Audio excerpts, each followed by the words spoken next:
سلامونه ګرانو دوستانو زمانو زمان افریدي تاسو زما غږ د زمان کریپټو ډاٹ کام نه اوري ګرانو دوستانو زه هر منډه پیر دوشنبه په ورځ د تیرې هفته په حالاتو باندې تاسو ته رڼا چوم دلته په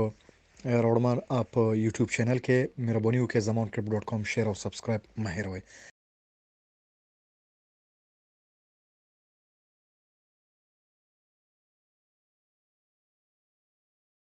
ګرانو دوستانو مونږ یو ځل د دې هفته په د تیر هفته په اخر کې ولید چې ایتریوم برته 2800 خونه بر روان دي او بیت کوین هم د 1.550 خونه 1500 خواته امید ده چې 2000 ډالر 200 هم داسې بر لړ شي نو ګرانو دوستانو دلته نور لیډینګ کوینز چې دي لکه سولونا ټیرا سو لونا او نور مختلف کوینونه داسې دي چې هغه پروجیکټس لري امپلیمنټیشن ډیر زیات د په مارکیټ کې نو هغه هم خو پوزیشن کې خو نو خو ځینې په ځکه خکېږي چې خلکو څومره وکولای شو په ارزان واخیسته نو اوس ټایم راغلی چې پرایسونه برزي د ان اف ټي پاکلا زمان کریپټو ډاٹ کام تاسو ته همیشه مشوره درکې چې جمپ ما وهي ځنې خلک دی روزي په ټیک ټاک انټرنیټ کې په پښتو فارسی کې دا ان اف ټي واخله ان اف ټي واخله د ان اف ټي چې کله ته اخلي ډیر عکسونه تاسو اخلي غزي ورکیږي دم کیږي ډېر انګریزان دي چې زه نیوز ریډ کوم چې په $10,000 یو ان اف ټي واخلي بیا په $1 نشي خرڅولای ان اف ټي مارکیټ ډیر زیات خو د دې دا مطلب نه ده چې ان اف ټي افیکټیو نه ده مهم نه ده یا اثر نه لري ان اف ټي هغه خلک کولی شي چې هغه د فوکس او اټینشن پویږي چې کوم خواته ان اف ټي روان نه بیا کولای شي چې ته په هغه کې پیسې وګټې دغه سه ګرانو دوستانو بلاک چین اوورال پروجیکټس چې دا ډیر خروان دي په دنیا کې د آنلاین پیمنٹ سیستم ډیر خکېږي او خلک کوشش کوي چې خپل پیسې په اراوند د ورلد د آنلاین د حساب نه هغه ډیر زیات کوشش کوي چې مخکې لور شي او موثره ده بلاک چین کې نوي پروجیکټونه خصوصا د کارډانو او ریپل چې هغه ایکس ار پی لري دا ډیر خروان دي ګرانو دوستانو د کرپټو کرنسي نه علاوه زبنن د نړیوال اقتصادي حالات باندې زه دغه کومه چې تاسو ته ریپورت درکم د ایم اف مشر او دغه هم نظر خلک او دا نظر لري چې اي ام اف انټرنیشنل مانیټری فند هغه د چې سرمایدار او زیات پیسې غریب ملکونو ته قرضه ورکړي او بیا په غټ سود انټرست ریټ برته جمع کړي دنیا کې تاسو هغه ولولې دغه رول ده دغه مشر چې دینو په بینلي خارجي کمپنی اخبارونو کې ظاهر شوی دی دغه عکسونه د ښکاری چې شاته لکه دیوال کې درز راغلي چې هغه خي چې دغه حالات چې کومه غو پیشبینی کول اغه نه دی دغه ټیم هغه په خپل وایي چې دنیا دا امید لرله او انتظار کول چې په 2022م اخر کې به اقتصادي توانونه به برته سرته شي دنیا به بیا یو ځل د اقتصادي لحاظ نه به کامیابی او خطر شي په دې چې 2019 په اخر کې کرونا وایرس د وجنه د دنیا ټوریزم او هوټل انډستری خو مکمل تقریبا فلج سمودي د لپاره داسې هوایی شرکتونه چې په ټوریزم کې روزي او په ټراولینګ او هوټلینګ کې ډیر زیات رول لري د کې چې خلک کار کوي نو دا ډیر زیات متاثر شو د دنیا انتقالات چې ډیر ضرب د چین یا امریکا ته د یورپ او ایشیا او چینی او استرالیا منځ کې د افریقا منځ کې روابط تیزی سره هغه زیات سلو ډاون شو او دغه سلو کېدل باعث د دې شو چې مارکیټ کې ارزه کم کو قیمتونه ګران شو نو دا د اي ام اف یو یره ده او دا وایي چې مونږه ډیر زیات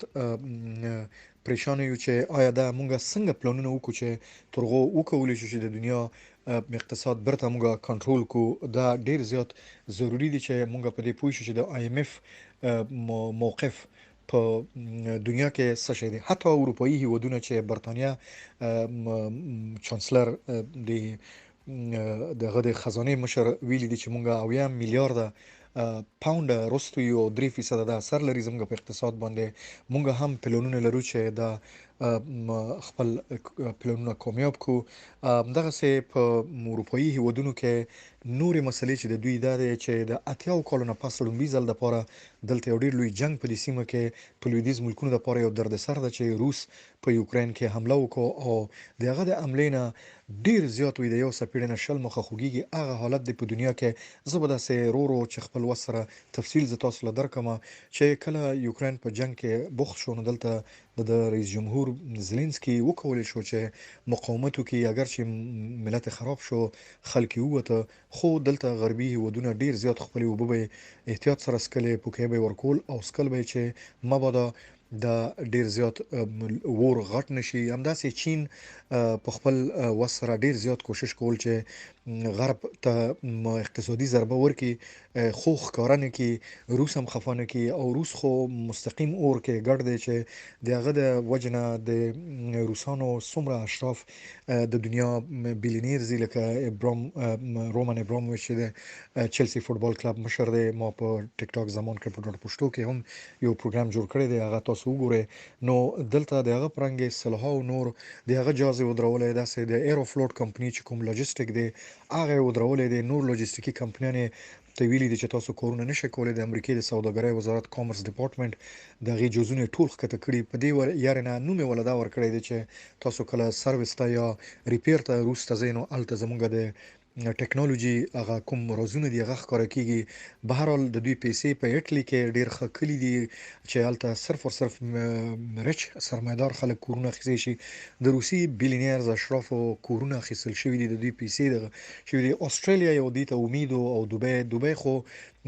یو داسې قانون لري چې سویټزرلند غونډه هغه باندې هر څوک لاس نشي چولې. دغه قانون داسې ده یعنی په ډیر ادب سره به د بنشي د غلو مرکز دی هغه د دنیا د غله جذب کوي. اگر چې خلک د خپل ملک جوړ کړي دي او د تیلو د وجنه هغه دنیا کې اوس نور مسایلو کې مګوتی وਹੀ په منطقه کې چې هغه باندې ما ویډیوګان جوړ کړی او فیوچر کې زما سکوپ کشته چې زه به تاسو له جوړ کوم. دلته استرالیا ډیر زیات غوښته چې روسان ته پناه ورکړي، یعنی دغه پیسو ته پیسېدار خلکو ته. خو غرب په غوم فشار چې استرالیا نن ما د دنیا مختلفو معتبرو خبرونو کې ولید چې اعلان کړی دی چې موږ د غرب الاینس یا مرګرتیا نشو ماتولای. روسانو ته د اطمینان ورکړي چې نور موږ کوشش کوو چې یعنی مطلب دا چې مرزه بس نور او چې سدي ور سره هغه باندې یو لوی لاس واچي. ګران دوستانو دا هو یو دغه خبر چې روسیه یو علت دی چې امریکای هم وکولای شو چې د زلنسکي د اوکراین د رئیس جمهور د اطمینان په بیس باندې چې هغه اطمینان ورکړی دی چې د هوا د لارې نه د هوایي ډیفنس